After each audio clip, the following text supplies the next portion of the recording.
Tammy with It's All About the Dogs. Noelle with Positive Directions Canine Academy. We're going. I know. Waiting for the camera to come on.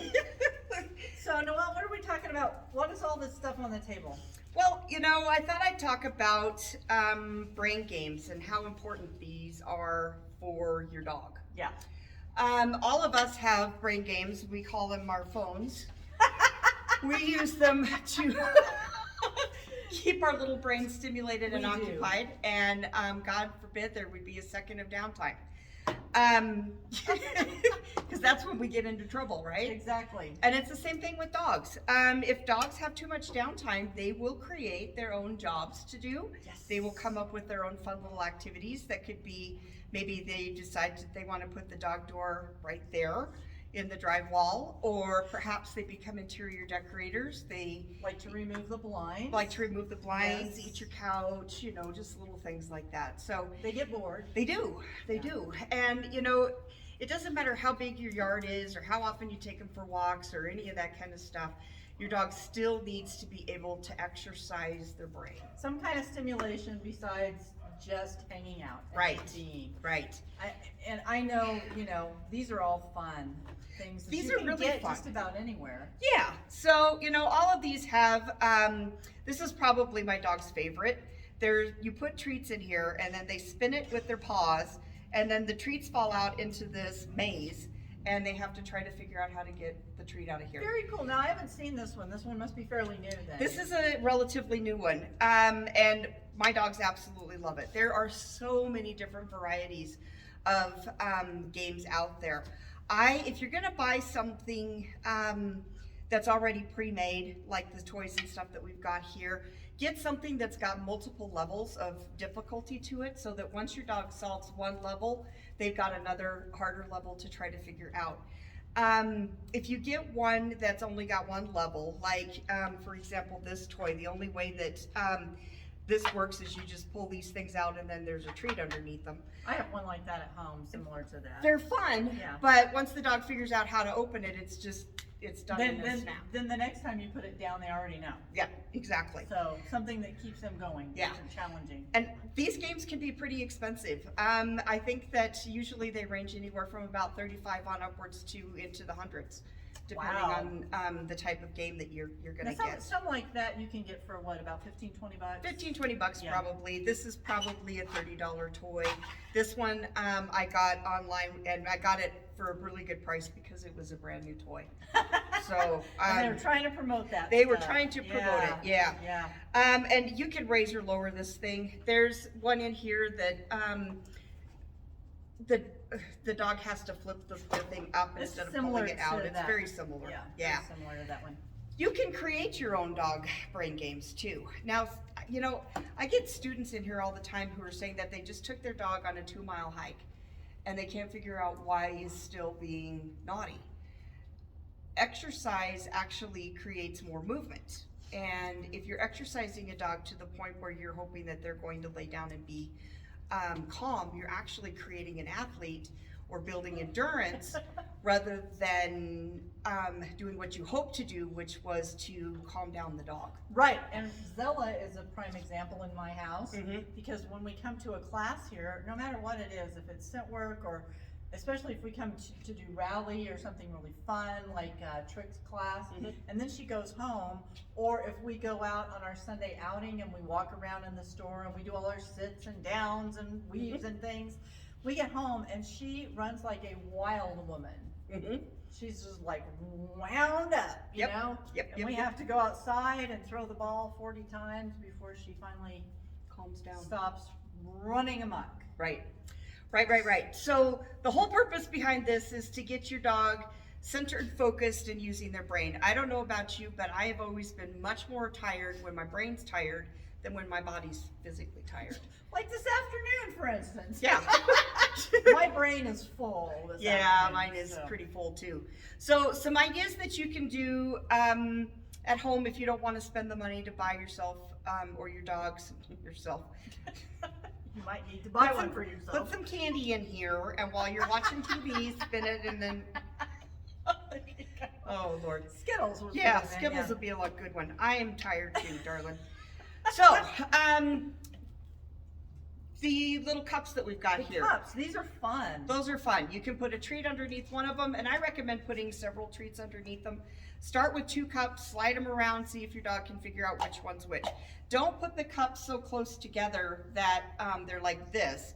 Place them far apart so that the dog has an opportunity to sniff over here and pick which one is the right It's one. like the shell game. It is. Yeah. Yep. And my dogs love to do that, and you can play that with any kind of plastic cups that you already probably have in your house. Yes, you can do the red Solo cups, you can do Disney cups, you can do just coffee cups, whatever you guys want to do. Yep. Another great one that will keep your dog occupied for a really long time, and we're getting into the summer months, is an ice block. And I know that sounds kind of silly, but most dogs absolutely love ice, and they love things that are cold. So what I do is I would put about 2 inches of water in a plastic or glass dish, throw a handful of kibble in there, maybe some shredded cheese or something else. Toys. That's great. You can throw in like a Kong or your dog's favorite squeaky toy or whatever it is. Yeah. Put it in the freezer, freeze it till there's a crust on top, and just keep adding layers to it. If you try to fill it with water all the way here and then dump all the stuff in, what ends up happening is all of the goodies sink to the bottom, Yeah. and then there's nothing in the rest of the block. Yeah. So you do have to kind of set the timer. But I have seen those last for hours in the summertime, and your dog will spend all day long discovering the different Yep. layers. Put it And- out on the patio when they're hanging out outside, and Yep. And you can do theme ice blocks. Like the other day, they had sardines and mackerel on sale. So I made a couple of ice blocks that I had a cheese one and I had a fish one. awesome. Yeah. The dogs loved it though. They spent all day long out there messing around with the ice blocks. Teaching your dog the difference between their toys. So name the toys. Mm-hmm. I do that with these guys. Uh-huh. A toy, like a ball or something that bounces, is a toy, Mhm. or a bouncy. Yep. And everything that's stuffed, like stuffed animals, those are dollies. Yes. So the dollies are the stuffed animals, and the toys are the bouncy things. Very good. I love it. Yeah. Yeah, you can teach them colors. Spending an afternoon teaching your dog a couple new tricks. If you taught your dog one trick every single week, at the end of the year, you'd have 52 new tricks. That'd be and pretty amazing. The more your dog uses their brain, the faster they catch on to new concepts, to new behaviors, and to the things that you're asking them to do. Well, and I think it adds to their longevity of life. If It you're does. trying to have your dog. So I have Titus. Mhm. Titus is 17. Titus still remembers tricks that I've taught him. He can't do a lot because of his arthritis these days, but he still remembers things. Mhm.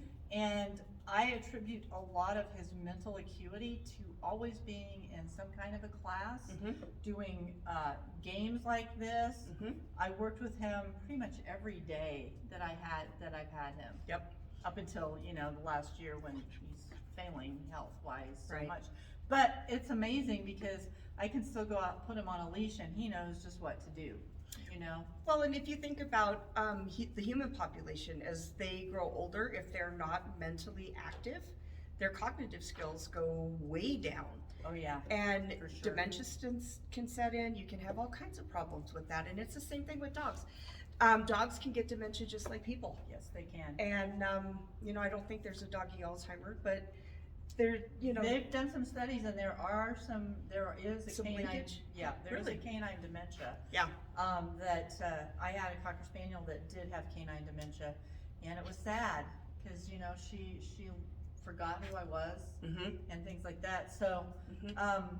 we should talk about older dogs and some of the things that we can do for them. Yeah, I think that'd be We'll, great. we'll keep subscribe to our channel and keep in touch because we're gonna probably do a video about that. Absolutely.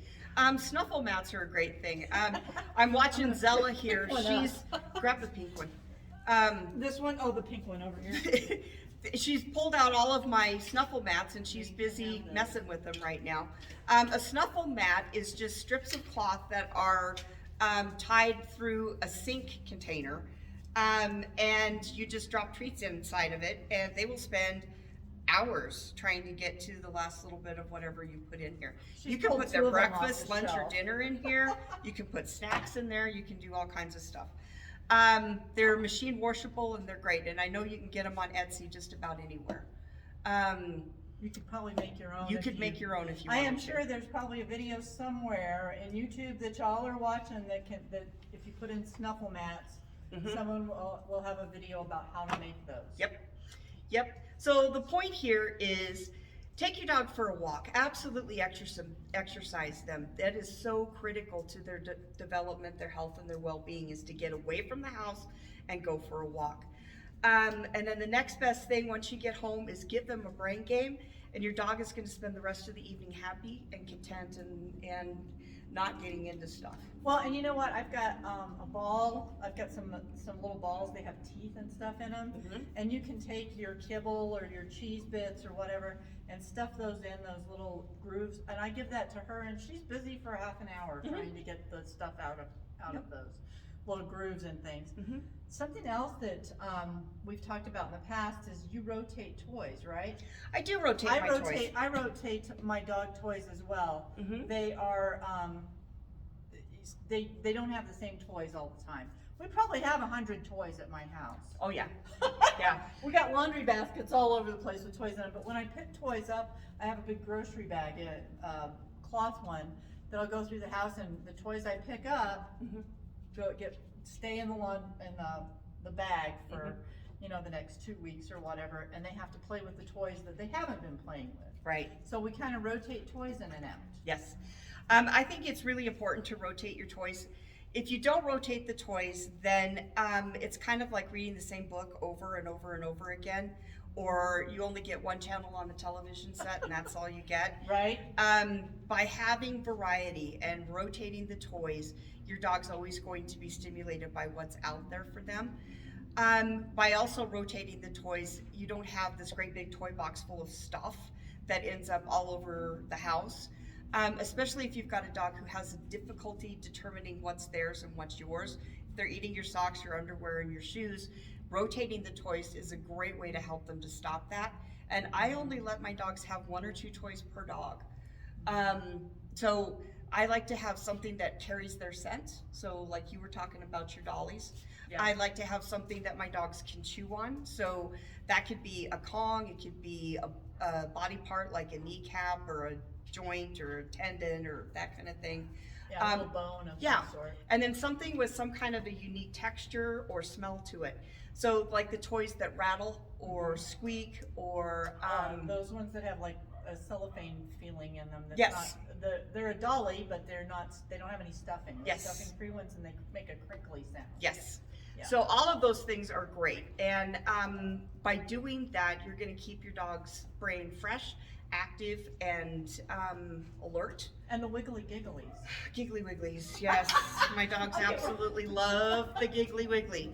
It's so funny. The giggly wiggly makes a little kind of a giggly sound or herky jerky. There you go.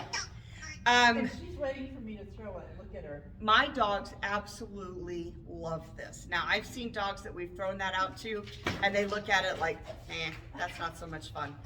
But if your dog loves it, they will really love it. That's true. Yeah, they will really, really love it. And so it goes. Yep. Then those, you can get those at, like Walgreens have those, right? I don't know if Walgreens does, but I know that Bed Bath & Beyond carries them. I think I've seen them. And Chewy's got them, and Amazon's got them, and so there's all sorts of places Murdoch's that you can get them. probably has them. Yep, they're the all Jolly over. Balls. Murdoch's has those too. You get those you've seen those probably for horses, and we also have those for dogs. And then we've got one at home that's kind of got a rope tongue on one end. It's great to have different to that kind of thing. Yep. She's barking at the wiggly now. So. I think our video is we're going done. to be over. Thank you guys so much for tuning in. Like this video and subscribe to our channel, Zella. Thank you. We'll see you next time. Bye.